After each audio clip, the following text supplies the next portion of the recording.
So this Saturday, Chris Eubank Jr. and Liam Williams will square off in their domestic grudge match. This is an interesting fight, and I feel like it's an important fight for both Eubank Jr. and Liam Williams. Eubank Jr. is still working towards securing a bigger name opponent, and he's also solidifying his fighter-trainer relationship with Roy Jones Jr. Liam Williams, on the other hand, is coming off of a loss to Demetrius Andrade, and has made no secret of the fact that he dislikes Eubank Jr. and that gives it the ingredients for a good fight. So when we talk about both guys, I feel like we know what they bring to the table. Both guys turned pro in 2011, and as I say, I feel like most people have an idea of what strengths and shortcomings they bring to the table. But over the past couple of years, there's a similarity because both guys have been making adjustments to their styles and experimenting with different trainers. And for a while, I felt that Liam Williams could drag Eubank Jr. into a tough fight. However, the closer the fight comes, I feel a bit more confident that Eubank has a greater chance of victory. But let's break it down. In his last fight against Andrade, Liam Williams pretty much dispensed with any skill that he does have and decided to turn the fight into pretty much a barroom brawl. And it paid off to some degree, as he had a good deal of success and managed to visibly hurt Andrade. But that wasn't before being dropped and hurt himself. And in my opinion, it would be incredibly foolish for Williams to employ that same strategy in this fight against Eubank Jr., who I think we all know Eubank Jr. is at his best when a fighter attempts to close down the distance and pressure him. And the reason for this, it's really quite simple, is that Eubank Jr., he's better going backwards. And if you come towards him, he doesn't always, in general, Eubank Jr. doesn't always utilize the most intelligent setup for his punches. And so when you come towards him in a quite a basic and uncultured way, you're just presenting him with the opportunities for punches. And he's a tremendous athlete and he's very sharp, so he will take them. And he won't just hit you once, but he'll hit you multiple times. We see that he's a phenomenal combination puncher. On the flip side, Eubank Jr. is, I want to say, notoriously underdeveloped at long range. And even more so when he is the one who has to come forward. And that highlights an interesting dynamic to this fight because Williams has formed this new partnership with Adam Booth. And this is interesting for two main reasons, I feel, because Adam Booth has not only worked with Eubank Jr. and is just very familiar with him in general because they've been alongside each other in many instances. So Adam Booth knows Eubank Jr. well. But also, if you look at Adam Booth fighters, they're typically long-range merchants. You know, they don't really fight too much at mid and close range. They like to keep it long and express a lot of athleticism in their style and a lot of sharpness at long range. They need time, they need space. That is the Adam Booth style, or the style that is commonly common amongst Adam Booth fighters. And I believe that this is a very clever move by Williams to move to Adam Booth. Williams has a good jab. It's good, it's powerful, it's consistent. And I feel like this will complement an outside boxing approach.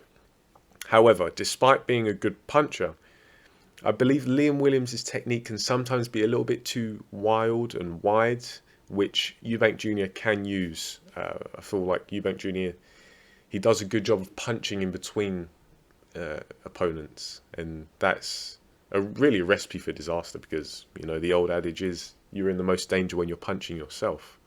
So, and Eubank Jr. can capitalise if your technique is a bit too wide.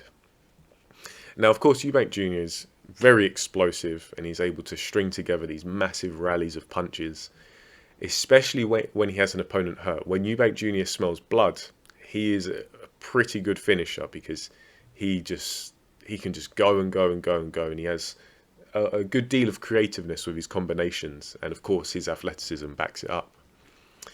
So But recently, in his recent fights, Eubank Jr. has been a bit more conservative with his offense, and he's clearly looked to employ a more intelligent approach. And this is no doubt the influence of Roy Jones Jr. And it's, Eubank Jr., his technique isn't refined yet because it's still early days in this partnership that he has with Roy. But it's good to see that the thought process is now there. And he seems to be slowly but surely addressing his weaknesses. And now it's some people are like, there seem to be two camps. One camp feel like Eubank Jr. isn't improving at all, and not that they think he should part ways with Roy, but they just don't see the improvements. And there's another camp who they do feel like Eubank Jr. is improving. I was in the first camp, but the more time goes on, I start to see the improvements from Eubank Jr. As I say, like the technique isn't there. It's not properly refined yet. It doesn't look fluent, but that's what happens when you're learning new things. It takes time to develop. Now, Eubank Jr. isn't a perfect fighter by any means, but he was just prior to this link up with Roy, he was just lacking so much in the boxing IQ department. It was very crude. If he could get into the inside, it was amazing. He was a marvel on the inside, and he could blow fighters away. But he learned against Billy Joe Saunders. He learned against George Groves that it's not as simple as just walking forward or running forward. In some cases, stumbling over your own feet and getting on the inside. No, a good fighter, a good, well-rounded boxer is going to make you work, and you have to employ different tactics. You need to have layers to your game so you can get into that place where you're strongest on the inside. Eubank Jr. didn't do that. He would quite literally run at an opponent, falling over himself at times, and it wasn't good. Whereas now he takes his time, he postures, he gives different looks. The technique isn't there, the biomechanics are a little bit rough, but he's thinking some more.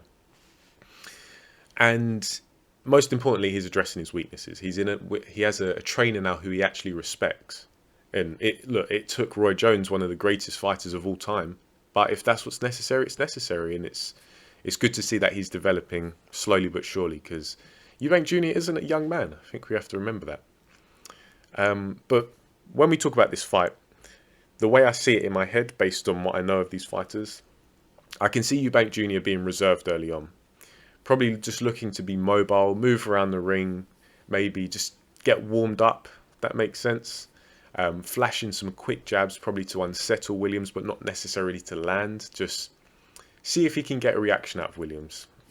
See if Williams is a bit intimidated by the speed of movement.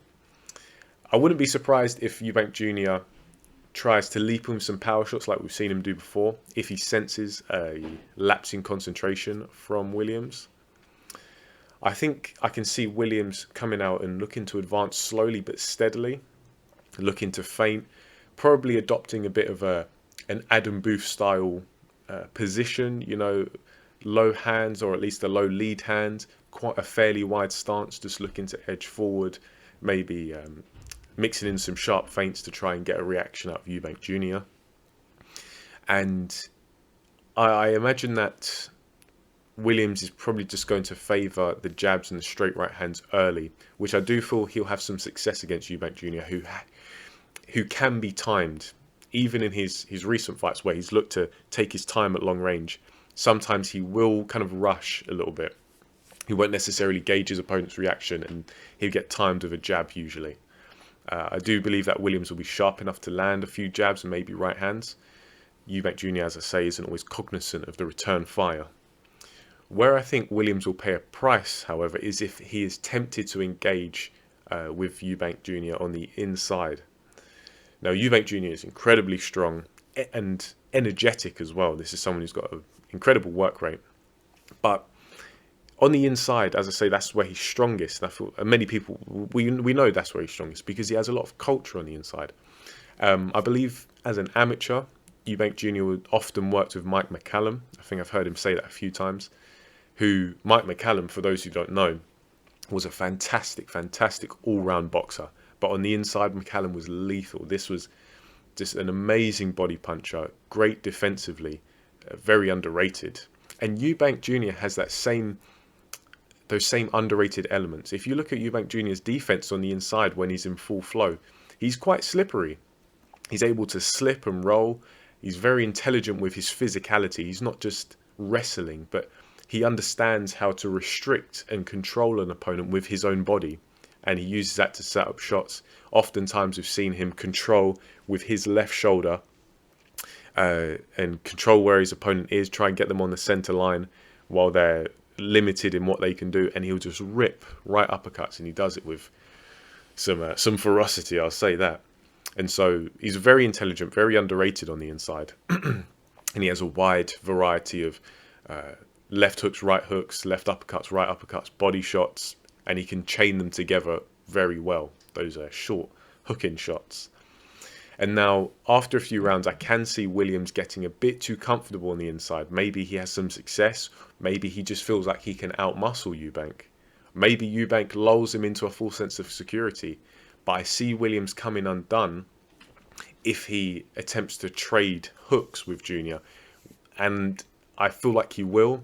And when he does, it'll most likely be downhill from there, because I think once Eubank Jr. smells blood and he has Williams hurt, Williams, he's going to have to weather a very heavy storm, and I don't think he will be able to. Williams, his punch resistance, I don't think has been an issue throughout his career, but in that Andrade fight, he was hurt early, so I've got some concerns about, has that dented his punch resistance going into this fight, because Eubank Jr., as I say, is someone who you can't afford to let him hurt you, because if he sees you visibly hurt, he'll come after you. Unless you're Marcus Morrison, because he carried Morrison in that fight, but he did want to get the rounds. But I imagine this is a different deal for Eubank in this fight with Williams. But yeah, I see Eubank Jr. stopping Williams probably around, I want to say after round 8, but I'll probably say round 8 or 9, around that kind of area. He'll stop Williams. They'll probably trade on the inside. Williams get caught, and Eubank will go in for the finish. And I wouldn't be surprised, if we see Eubank Jr. properly take out Williams, like knock him out cold. That would not surprise me at all. I think there's going to be a lot of intensity in this fight, and I think it'll be entertaining while it lasts. Eubank Jr. is probably going to have to adjust, maybe.